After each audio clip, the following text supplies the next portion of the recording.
नमस्कार फ्रेंड्स। हमने अपने लास्ट वीडियो में DICGC कवर के बारे में बात की थी, जिसमें हमने देखा कि भारत में चाहे कोई भी बैंक हो, निजी क्षेत्र का बैंक हो या सरकारी क्षेत्र का बैंक, वो DICGC जो कि RBI की एक सब्सिडरी है उससे इंश्योर्ड है। यानी कि हर एक बैंक में हर एक डिपॉजिटर का 5 लाख तक का डिपॉजिट इंश्योर्ड है, 100% सेफ है। हमने बात की कि क्या इस 5 लाख तक के डिपॉजिट अमाउंट को किसी तरह बढ़ाया जा सकता है, क्या इसे 20 लाख या उससे भी ज्यादा किया जा सकता है। तो आज उसी चीज को देखने के लिए हम विस्तार से इस वीडियो में चर्चा करेंगे। सबसे पहले हम देखते हैं कि DICGC वेबसाइट क्या कहती है इसके बारे में। DICGC website says each depositor in a bank is insured up to a maximum of 5 lakh rupees for both principal and interest amount held by him in the same right and same capacity as on the date of liquidation, cancellation of bank's license or the date on which the scheme of amalgamation, merger, reconstruction comes into force. I know ये बहुत technical definition हो गई है, but हम try करेंगे इस definition को बहुत ही सिंपल वर्ड्स और प्रैक्टिकली समझने की। अब हम जो बात कर रहे हैं 5 लाख के डिपॉजिट अमाउंट को बढ़ाने की, वो बेसिकली पॉसिबल होता है। इस डेफिनेशन में एक फ्रेज आता है same right and same capacity, इसकी वजह से। चलिए अब ज्यादा कॉम्प्लिकेट ना करते हुए अब इसको हम एग्जाम्पल की सहायता से समझने की कोशिश करते हैं।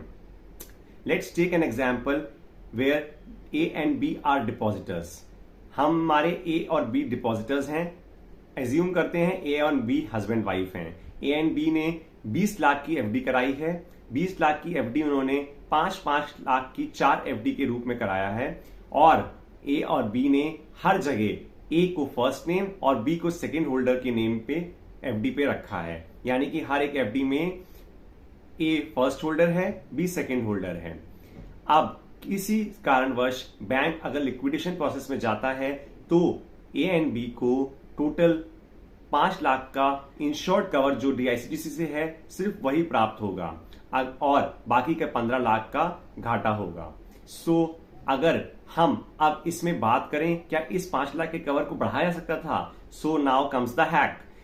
अब A एंड B 5 लाख की ही FD कराता है, 4 FD 5-5 लाख की कराता है, जिसका टोटल 20 लाख होता है।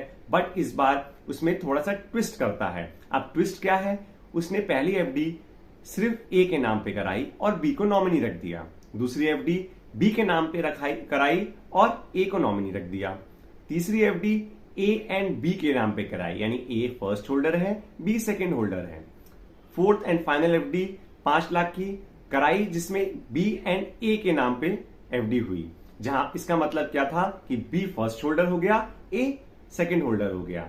यानी कि जो हमने बात स्टार्टिंग में की थी same right and same capacity की, यहां पे वो चारों FD अब वो सेम राइट सेम कैपेसिटी की नहीं रही। सो इसका मतलब ये है कि अगर किसी कारणवश बैंक लिक्विडेशन की प्रोसेस में जाता है तो इस बार A एंड B को टोटल 20 लाख रुपीस मिलेंगे, क्योंकि उनकी हर एक FD same right same capacity की नहीं है। तो 5-5 लाख रुपए उन्हें हर FD के लिए मिलेंगे, यानी कि उन्हें 20 लाख के टोटल डिपॉजिट पे 20 लाख का टोटल इंश्योर्ड अमाउंट DICGC से मिल जाएगा। यानी कि यहाँ पे A एंड B ने थोड़ा सा ट्विस्ट, थोड़ा सा नॉलेज यूज करते हुए FD को करवाते टाइम अपना 1 भी रुपए का घाटा नहीं कराया। है ना फायदे का सौदा। थोड़ी सी होशियारी दिखाई, थोड़ा सा नॉलेज यूज किया और अपना घाटा होने से बचा लिया। जैसा कि हमने लास्ट वीडियो में प्रॉमिस किया था, हमने आज देखा कि कैसे उस 5 लाख की DICGC कवर को हम लोग 20 लाख तक इंक्रीज किए। इसी तरह हम different permutation and combination use करके इस कवर को 20 लाख से भी ज्यादा तक इंक्रीज कर सकते हैं।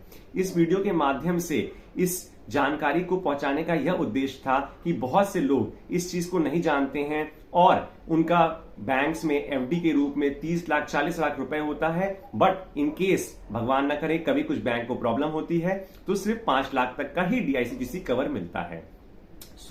हम अपने सब्सक्राइबर्स और व्यूअर्स से रिक्वेस्ट करेंगे कि इस नॉलेज को इस ज्यादा से ज्यादा लोगों के साथ शेयर करें, और अगर आप लोगों को ये कंटेंट पसंद आता है तो चैनल को सब्सक्राइब करें और वीडियो को लाइक करें, और ज्यादा से ज्यादा लोगों तक इस वीडियो को पहुंचाने के लिए शेयर करें। Thank you so much.